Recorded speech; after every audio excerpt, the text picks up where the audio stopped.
श्री शिवाय नमस्तुभ्यम दोस्तों। हर हर महादेव, जय महाकाल। मैं प्रतिभा शर्मा एक बार फिर से स्वागत करती हूँ आप सबका मेरे YouTube चैनल पर। मित्रों, सभी को पता है कि बहुत ही पावन सा जो है वो समय चल रहा है, बहुत ही अच्छे दिन चल रहे हैं, जो कि है पितृपक्ष के दिन। जी हाँ, श्राद्ध पक्ष जिसको कहा जाता है, जब हमारे पूर्वज धरती पर आकर हमारे दिए हुए अन्न को, भोग को, प्रसाद को या हमारे किए हुए पुण्य कर्मों का भोग भोगते हैं। यानी कि जो कुछ आप पितरों के लिए, पितरों के निमित्त से आप दान करते हैं, उसका कुछ भाग पितरों को प्राप्त होता है और वह उसको प्राप्त करके तृप्त होकर 16 श्राद्ध के बाद में अपने लोक को वापस लौट जाते हैं दोस्तों। तो इन 16 दिनों में आपको क्या कुछ करना चाहिए, क्या कुछ बनाना चाहिए, क्या खाना चाहिए और क्या ब्राह्मण देवता को खिलाना चाहिए। सबसे पहले आप देख सकते हैं मित्रों, स्क्रीन पर यहाँ पर मैंने दिखाया है कद्दू, जो कि पीला कद्दू कहा जाता है। कद्दू के साथ आप उसकी पत्तियां भी देख सकते हैं। इनका भी बहुत ही महत्वपूर्ण उपयोग जो है वो श्राद्ध पक्ष में किया जाता है मित्रों। हमारे यहाँ बुंदेलखंड में तो इनका प्रयोग किया ही जाता है। आपके यहाँ किया जाता है या नहीं, ये आप कमेंट करके मुझे जरूर बताइएगा दोस्तों। तो इस 16 दिन में आपको कद्दू का उपयोग करना चाहिए। साथ ही साथ आप स्क्रीन पर दूसरी इमेज भी देख सकते हैं, जिस पर कि हम बोलते हैं इसको कुम्हड़ा, यानी कि सफेद वाला भूरा जो होता है उसको कुम्हड़ा बोला जाता है, और जो पीला होता है जिसकी सब्जी बनाई जाती है उसको कद्दू बोला जाता है दोस्तों। तो याद रखिएगा कि आपको 16 श्राद्ध के दिनों में भूलवश भी इस भूरे कद्दू का प्रयोग नहीं खाना है। पेठे के रूप में भी आपको इसको ग्रहण नहीं करना चाहिए, नहीं, अन्यथा आपको पितृदोष लगता है दोस्तों। आपने सिर्फ और सिर्फ उपयोग करना चाहिए कद्दू का।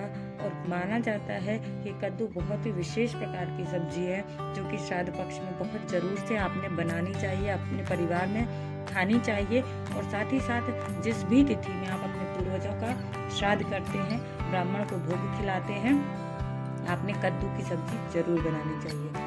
साथ ही साथ मित्रों, एक दूसरी सब्जी है जिसका उपाय भी मैं आपको बताने वाली हूँ। स्क्रीन पर आपको दिखेगा कि आप देख पाएंगे, जिसको बोलते हैं हम तोरई, या तुरई भी कहा जाता है। कई सारी जगह पर तुरई बोलते हैं, कई सारी जगह पर तोरई के नाम से इसको जाना जाता है।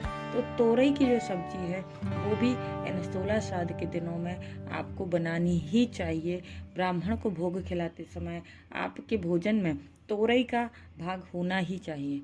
अगर आपको तोरई नहीं मिलती है तो कई सारी जगह पे दोस्तों गिलकी का भी प्रयोग किया जाता है। गिलकी और तोरई को समान ही माना गया है। ये दो सब्जियां आपके भोग में होना ही चाहिए, जो कि पितरों को आपको समर्पित करनी होती है। पितरों को भोग लगाते समय इनका बहुत ही विशेष महत्व माना गया है। एक बहुत जरूरी चीज और है जो कि आपको अपने भोग में जरूर से लेनी चाहिए। बहुत सारे लोग खीर और पूड़ी तो बनाते ही हैं, तो खीर तो विशेष मानी गई है मित्रों, और साथ ही साथ उड़द जो है वो पितरों के निमित्त बनाई जाती है इसकी चीजें। तो आप उड़द के बड़े बना सकते हैं, या फिर उड़द की ही बनने वाली मिठाई, जिसको कि हम इमरती के नाम से जानते हैं, इसका भी आप प्रयोग इन श्राद्ध पक्ष में जरूर से करें। जो ब्राह्मण देव को आप भोग समर्पित कर रहे हैं, उनके भोजन में, उनकी थाली में इस मीठे को, यानी कि इमरती को या उड़द दाल को किसी भी रूप में आप प्रयोग करके उन्हें जरूर खिलाएं। तो आपने देखा कि यहाँ पर कुछ ऐसी चीजें हैं, कुछ ऐसी सब्जियां हैं जिनका कि हमें विशेष रूप से प्रयोग करना चाहिए दोस्तों। बहुत ही महत्वपूर्ण होती है इन 16 दिनों में इन सब्जियों का प्रयोग। साथ ही साथ अब आपको मैं बताने वाली हूँ दूसरा उपाय। दूसरा उपाय क्या है? अगर आप इन उपायों को करते हैं तो आपके जीवन में पितृदोष की अगर कोई समस्या है तो वह दूर हो जाती है। साथ ही साथ पितृ जो है आपके, वो बहुत ही खुश होकर के जाते हैं, बहुत ही तृप्त होकर के जाते हैं और आपको बहुत सारा आशीर्वाद दे करके जाते हैं। आप देखेंगे कि रोटी जो आप मानिएगा, पहले के समय में पितृदोष, कालसर्प दोष या वास्तु दोष नहीं होता था, परंतु आज के समय में आप किसी भी ब्राह्मण को पत्रिका उठाएंगे, दिखाएंगे, सबसे पहले वो यही बोलते हैं कि आपको पितृदोष है, आपको कालसर्प दोष है, या आपके घर में वास्तु दोष है। दोस्तों, पहले के समय में ऐसा क्यों नहीं होता था, इसका मैं बहुत अच्छे से आपको रीजन बताने वाली हूँ इस वीडियो में। पहले पितृदोष इसीलिए नहीं होता था क्योंकि लोगों के घरों में नियम था, प्रतिदिन एक सबसे पहली रोटी गाय के लिए, और जब आपकी रोटियां खत्म होती हैं, यानी कि आखिरी रोटी कुत्ते के लिए। 2 रोटियों का हमेशा से भोग जो है वो प्रतिदिन लगाया जाता था। पहले के लोग जो थे, हमारे दादी नानी, हमेशा से यही करते थे। और याद रखिएगा कि गाय और कुत्ते की रोटी छोटी सी नहीं बनाई जाती है, पर आपने 2 रोटी निकालनी ही चाहिए, एक गाय के लिए, एक कुत्ते के लिए, और भोग के रूप में उसको आपको समर्पित करना चाहिए। वो भोग के रूप में अगर आप प्रतिदिन समर्पित करते हैं उसके ऊपर कुछ मीठा रख करके, तो आपके जीवन में पितृ दोष जैसी समस्या हो ही नहीं सकती है। परंतु बहुत सारे लोगों ने इस नियम को त्याग दिया है कि रोज ऐसा कैसे करें या क्यों करना है, या हमारे यहाँ आसपास गाय नहीं मिलती, हमारे यहाँ कौवे नहीं आते। पर फिर भी आपको इस निमित्त से निकालना चाहिए कि गाय, कौवे और कुत्ते को जो है वो पूर्वज का स्वरूप माना गया। अगर आप प्रतिदिन इनकी सेवा करते हैं तो आपको पितृदोष लग ही नहीं सकता है। परंतु मित्रों, अगर आप प्रतिदिन इस उपाय को न कर सके तो 16 श्राद्ध के समय आपको इन चीज़ों का विशेष रूप से ध्यान रखना चाहिए कि जो हमारे घर में भोग बन रहा है उसकी आपने 2 छोटी छोटी रोटियां 3 बना करके, एक गाय की, एक कुत्ते की और एक कौवे की 3 भाग निकालने ही चाहिए। इनके ऊपर कुछ मीठा रख करके आपको ये भोग उनको समर्पित करने चाहिए। तो आपके घर में जो पितृदोष की समस्या है वो समाप्त हो जाएगी। मैंने इस वीडियो में बात कर ली है 2 उपायों की, और उम्मीद करती हूँ कि ये 2 छोटे छोटे से उपाय आप लोगों के लिए बहुत लाभदायक होंगे, जिससे कि आपके जीवन के पितृदोष और काल सर्पदोष जैसी समस्याएं समाप्त हो जाएंगी। वास्तु दोष जैसी समस्या आपकी समाप्त हो जाएगी, आपके जीवन में वो नहीं होगी, और आपके पितृ जो है वो खुश होकर के जाएंगे, तो आपको बहुत सारा आशीर्वाद देंगे।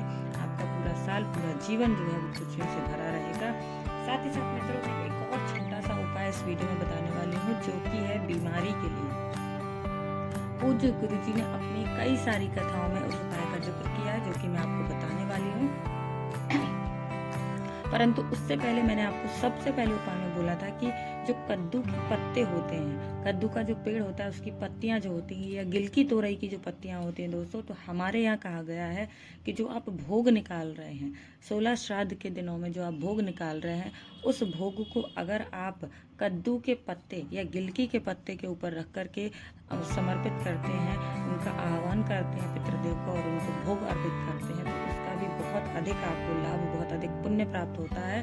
तो कद्दू के साथ साथ उसकी पत्तियों का भी विशेष महत्व है। तो इस बात का ध्यान रखिएगा, जरूर से ग्रहण करेंगे, खुश होंगे, तृप्त होंगे, और आपको बहुत सारा आशीर्वाद देकर जाएंगे, ताकि आपके जीवन में पितृदोष जैसी कोई समस्या कभी ना हो और आपका जीवन खुशियों से भरा रहे। दोस्तों, उम्मीद करती हूँ कि पूज्य गुरुजी की कथा को सुनकर अपने शब्दों में वीडियो के माध्यम से मैं कुछ उपाय जो आप तक पहुँचाने की कोशिश करती हूँ, वह जानकारी आप सबके लिए लाभदायक होती है। अगर आप पहली बार मेरे चैनल पर आए हैं, चैनल को अभी तक आपने सब्सक्राइब नहीं किया है, तो चैनल को सब्सक्राइब जरूर कर लीजिएगा। वीडियो की जानकारी आपको अच्छी लगी हो तो ज़्यादा से ज़्यादा लोगों तक शेयर कीजिएगा। कमेंट करके बताएं कि आपके यहाँ क्या कुछ आप रिचुअल्स को फॉलो करते हैं। अगर कुछ नया है तो वो भी कमेंट करके ज़रूर बताइएगा। साथ ही साथ ऐसी जानकारी सुनने और देखने के लिए मेरे साथ बने रहें। मिलेंगे अगले वीडियो में नई जानकारी के साथ, तब तक के लिए मेरे साथ बने रहें। श्री शिवाय नमस्तुभ्यम, हर हर महादेव, जय महाकाल। और बेल आइकन को प्रेस करना बिल्कुल भी ना भूलें, ताकि नोटिफिकेशन आपको समय पर मिलते रहे। मिलेंगे दोस्तों, हर हर महादेव।